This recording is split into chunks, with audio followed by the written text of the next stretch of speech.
O artigo bombástico da Time nem é tão bombástico assim. Esse é o Visão Libertária, sua fonte de informações descentralizadas e distribuídas. A revista Time publicou um artigo contando o que eles chamam de a história secreta das eleições americanas de 2020. O artigo traz várias revelações sobre o período eleitoral, muita gente anda comentando sobre esse artigo como sendo algo bombástico, cheio de revelações. A matéria chama a atenção pelos termos que usa. Shadow Campaign, campanha nas sombras. There was a conspiracy unfolding behind the scenes. Havia uma conspiração desdobrando por trás das cortinas. A well-funded cabal of powerful people. Uma cabala de pessoas poderosas com muito dinheiro. Termos que, curiosamente, frequentam o vocabulário de muitos teóricos da conspiração, muitas pessoas que viram a derrota do Trump como uma ação do Deep State, do Estado Profundo. O artigo, partindo de uma empresa da mídia tradicional, ou seja, se houvesse tal conspiração, certamente ela estaria envolvida, o texto soa como uma admissão de culpa. Parece mesmo o Deep State caçoando dos perdedores depois da sua vitória, explicitando que, olha, ganhei mesmo e foi assim. Mas é lógico que não é isso. A coisa toda é muito mais simples e inofensiva, apesar do uso desses termos claramente usados pelo autor para cutucar os apoiadores do Trump. No final das contas, o jornalista se refere apenas a um grupo informal que buscou fortalecer a democracia americana. Segundo ele, já há algum tempo havia a preocupação entre uma elite de políticos, sindicalistas e outras pessoas influentes com relação à eleição de 2020. Havia o temor de que Trump realizasse ações danosas para a democracia ou que se recusasse a deixar o cargo. Segundo o artigo, esse grupo de pessoas poderosas adotou então uma série de medidas em comum, não para fraudar as eleições, mas para fortalecê-la, como diz o jornalista da Time. Eu já disse inúmeras vezes aqui, eu não acredito em teorias da conspiração e não acredito nesta também. O jornalista está exagerando o movimento, talvez para conseguir leitores, talvez para conseguir briga com o pessoal que apoia o Trump, talvez para conseguir algum favor desse pessoal, sei lá. Porque, de fato, o que ele descreve na matéria é uma conspiração. Não há como dar outro nome. É uma conspiração do mal, inclusive. Um grupo de pessoas poderosas agindo na eleição já é algo estranho por si só. Mas quando vemos as ações descritas pela própria revista, elas mostram que, se eles visavam fortalecer a eleição, bem, só queriam fortalecer um lado da eleição. As ações claramente aumentam a probabilidade do Biden ganhar. E a única justificativa para a necessidade de tais ações é que havia a chance de Trump ganhar sem elas. Veja como o texto é tendencioso. Segundo eles, a eleição e a operação do grupo foi um sucesso. À medida que o presidente Trump se recusou a ceder,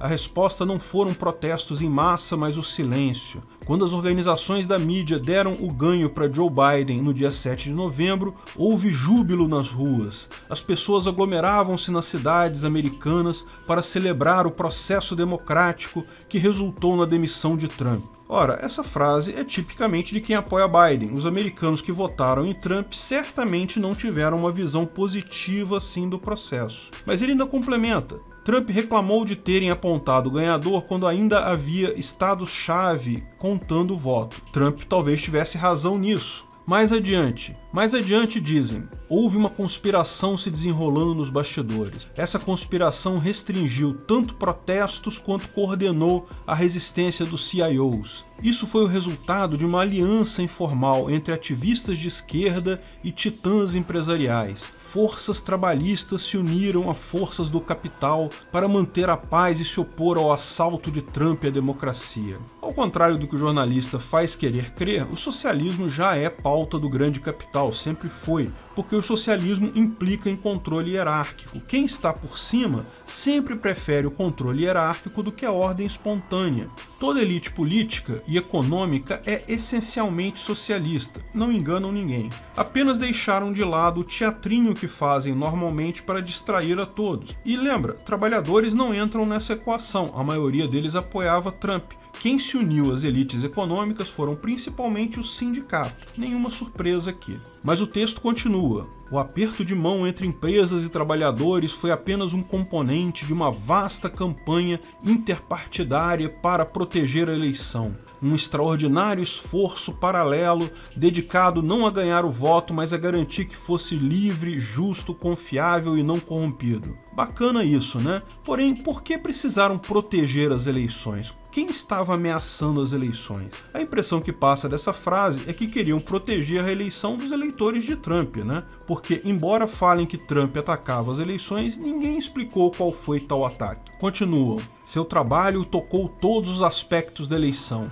Eles fizeram com que estados mudassem os sistemas de votação e as leis e ajudassem a garantir centenas de milhões em financiamento público e privado. Eles se defenderam de ações judiciais de supressão de eleitores, recrutaram exércitos de funcionários eleitorais e fizeram milhões de pessoas votarem pelos correios pela primeira vez. Esse é um ponto crucial. Como eu já expliquei na minha análise das eleições americanas, esse foi o ponto que decidiu a eleição. Sempre fui claro nisso. Pode ter havido fraude nas eleições? Sim, pontualmente pode ter tido um caso ou outro, isso não faz diferença. O que mudou o resultado da eleição foram os votos pelos correios. Por que isso? Bem, é conhecido na política americana que as pessoas mais entusiasmadas por política tendem a votar no Partido Republicano. Existe uma maioria democrata entre a população, mas que não tem tanto interesse assim por política. A coisa se equilibra porque nas urnas, os democratas, embora em maior número, não são tão convictos assim do seu voto e acabam não indo votar. Os republicanos, embora em menor número, comparecem em maior percentual para votar. O voto pelos correios claramente favorece os democratas. Isso é melhor para a democracia? Pode ser que sim,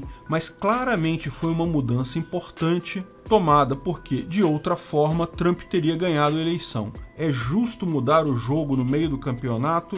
Bem, esse é todo o ponto aqui. Certamente o pessoal da esquerda entende que melhorou a democracia americana. O artigo continua. Eles pressionaram com sucesso as empresas de mídia social a adotar uma postura mais dura contra a desinformação e usaram estratégias baseadas em dados para combater as manchas virais. Sim, isso incluiu abafar a história do Hunter Biden, um caso verdadeiro que por algum motivo foi tratado como fake news pela mídia, numa clara tentativa de favorecer Biden. Eles de fato controlaram o fluxo de informação para muita gente. O texto é longo, não vou falar sobre todo ele aqui, o teor é esse. Todo o esforço foi colocado como para fortalecer a democracia, mas quando você lê quais foram as ações tomadas, fica claro que foi para fortalecer um dos lados. O link para o artigo original está na descrição. Mais adiante ele indica até um arquiteto do plano, um cara que é o coordenador da CUT de lá, que teria escrito um relatório sobre isso em maio de 2019, quando tal esforço começou.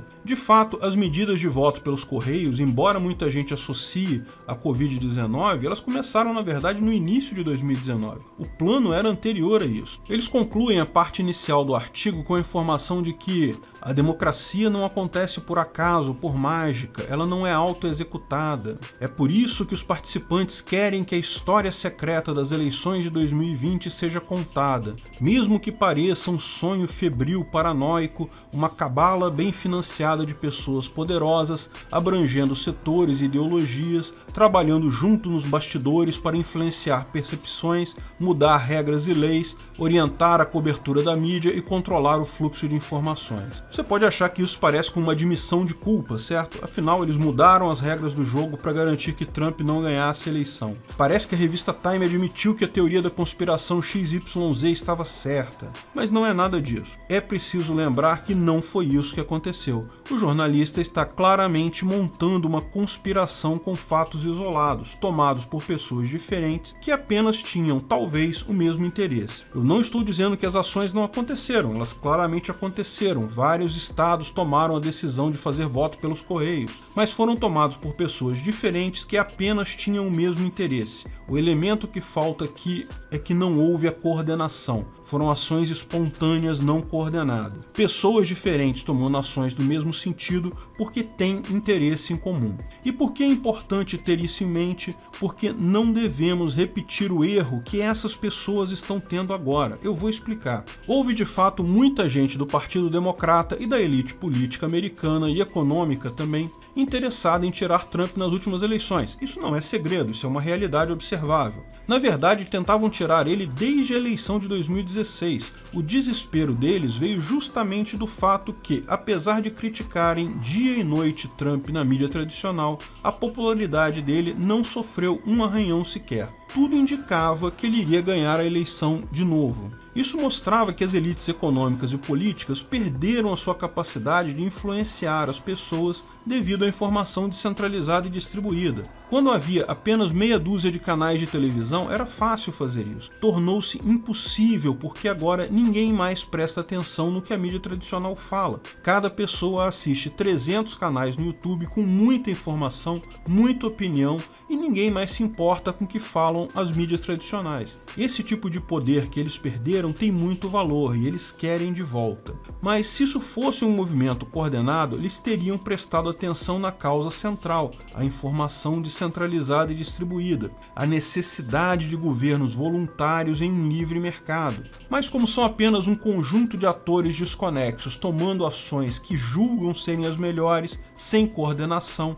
acabaram atingindo o objetivo errado. Acharam que o problema deles era Trump. Essas medidas desconexas visavam apenas a eleição, só queriam impedir que Trump ganhasse. Quando isso, no final das contas, é irrelevante no grande esquema das coisas. O governo Biden, com a pressão dessas pessoas, certamente vai se voltar para tentar conter ainda mais o que eles chamam de trumpismo, ou fake news, ou desinformações, ou supremacismo branco, chame do que quiser. Mas vai falhar pelo motivo simples de que eles não têm armas para conter a informação descentralizada e distribuída. Eles têm armas para ganhar eleições, e é bem provável que a esquerda nunca mais saia do poder. Mas o governo em si é cada vez menos relevante para a sociedade. Vamos ver cada vez mais o governo indo para um lado e a população para o outro. Quisessem acertar, tivessem capacidade de fazer um planejamento adequado, eles buscariam o governo paralelo, a opção voluntária. Ao invés disso, cometeram o erro